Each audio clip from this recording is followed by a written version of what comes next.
안녕하세요, 치과의사 겸손입니다. 여기는 사이판이고요. 여름 휴가를 즐기고 있습니다. 워라밸에 대해서 한번 이야기를 한번 해볼까 해요.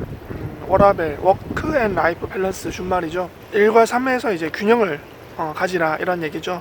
저는 이제 이 워라밸이라는 얘기를 그냥 일하기 싫은 사람들이 하는 그냥 핑계라고 좀 생각하는 부분들도 좀 있어요. 워라밸을 이야기하는 사람들 중에서 진짜로 뭐 열심히 일하시는 분들도 있겠지만 과연 정말 열심히 일을 하고 있나? 라는 생각이 드는 사람도 되게 많이 있어요. 저 이제 치과도 하고 마케팅 회사도 운영하고 하다 보니까 참 많은 사람들을 직원으로서 고용을 하고 만나고 이야기를 한번 해보게 됩니다. 그럼 제가 느끼기에는 양이 좀 적지 않나? 라는 생각을 해요. 그러니까 밸런스라는 거는 균형이라는 거잖아요, 그죠?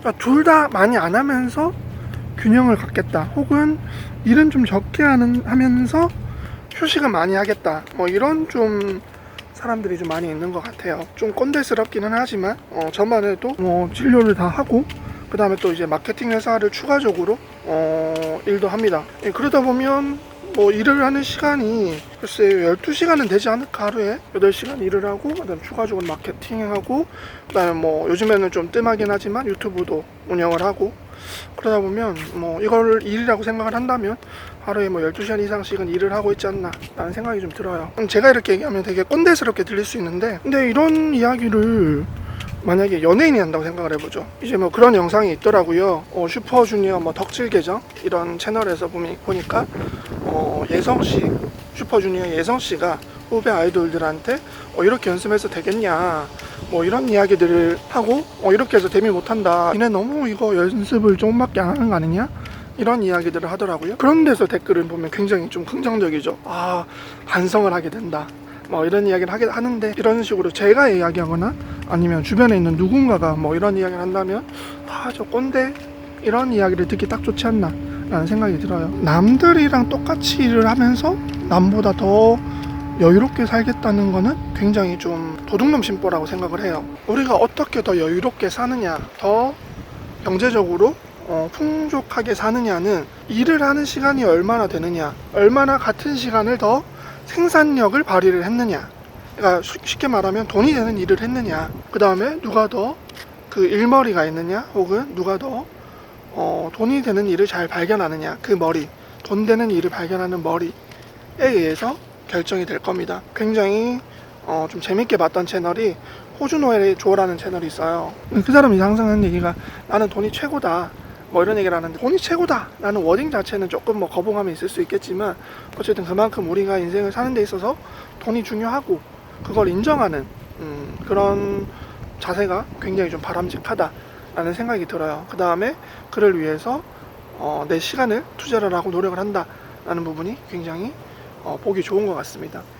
오늘 이제 처음에 이제 영상 주제가 워라밸로 시작을 했는데, 사람들을 어리석게 만드는 선동적인 말이 아닌가, 듣기 좋은, 참 우리가 한테 인생에 도움이 되지만 쓴 말이 있고 인생에 별로 도움이 안 되는데 달콤한 말이 있고, 근데 이제 저는 그 워라밸이라는 말을 굉장히 참 그냥 달콤하고 듣기 좋은 수사가 아닌가, 여러분들을 좀 어리석게 만드는, 놀아야 되나 보다, 일을 하지 않고 놀아야 되나 보다. 이제 저는 아까 전에 말씀드린 것처럼 일을 좀 많이 하는 타입이죠. 일을 많이 하는데 사람의 적성이나 성향 이런 것도 되게 중요한 것 같긴 해요. 저 같은 경우에는 이제 일을 하면서 힘들다라는 생각보다는 좀 즐겁다라는 생각을 많이 하는 편이고, 또 그 이유를 생각해 보면 내 일을 하고 있기 때문이 아닌가. 남에게 돈을 벌어주기 위해서 하는 일이 아니라 내가 하고 싶어서 하는 일, 그 다음에 이 성과가 온전히 나에게 돌아오는 일, 그런 일들을 하고 있기 때문에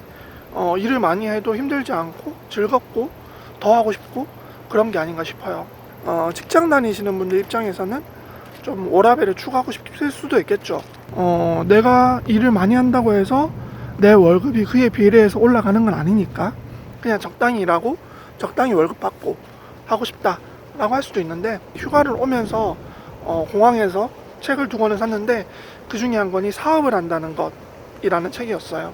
레이 크록이라는 맥도날드를 창업하신 분이 쓰신 책인데 영화로도 있죠. 영화로도 이제 봤었는데 영화에서 봤을 때는 맥도날드를 창업하기 이전의 이야기는 별로 안 나와 있었거든요. 맥도날드를 창업하기 전에 직장을 다닐 때도 굉장히 자기 일을 하는 것처럼 일을 하셨더라고요. 그러니까 사업주의 입장에서 보면 굉장히 뛰어난, 굉장히 예쁠 수밖에 없는 그런 직장을 다니면서도 언젠가는 내가 내 일을 하겠다는 생각으로 일을 하는 게 저는 굉장히 중요할 것 같아요. 예를 들어 보면 제 이제 친구들 중에서도 치과의사들은 거의 대부분 다 개업을 하게 되거든요. 페이닥터로 처음에는 일을 하다가 이제 개업을 하게 되는데 개업 준비를 뭘 해야 되는 건지 모르는 거죠. 제가 생각했을 때는 페이닥터로 근무를 하면서 자기가 일하고 있던 병원의 시스템이나 이런 것들을 좀 익히고 어떻게 하는지 관심을 갖고 물어보고 해야 되는데 대부분 그런 생각을 하지 않아요. 페이닥터를 할 때 그냥 나한테 시키는 일만 열심히 하겠다, 그런 사람들이 굉장히 좀 많아요. 치과의사들 중에서도. 그렇게 이제 페이닥터를 할 때도 자기가 개업에 대한 아무 생각 없이 있던 사람이라 페이닥터를 하면서부터도 내가 개업을 할 때 요런 부분은 좀 이 병원이 굉장히 좀 잘 하고 있는 것 같다, 내가 요거를 좀 벤치마킹을 해야겠다 라고 생각하는 사람이라 당연히 개업을 했을 때 성공할 수 있는 확률이 차이 날 수밖에 없어요. 직장 다닐 때도 마찬가지인 거죠. 직장을 다니면서 내 일을 하는 걸 할 걸 생각하고 내 일을 한다는 생각으로 직장 생활을 하는 사람이라 그냥 시키는 일만 하겠다는 사람이라 당연히 성과가 차이가 날 수밖에 없을 겁니다. 실제로 내 일을 할 가능성도 달라지는 거고요. 그냥 시키는 일만 하는 사람은 내 일을 할 수가 없을 거고. 오늘 이제 워라벨에 대해서 이야기를 했고요. 이제 산책이 마무리가 돼서 영상도 이제 여기서 끝내야 될 것 같습니다. 오늘 영상 여기서 마무리하겠습니다.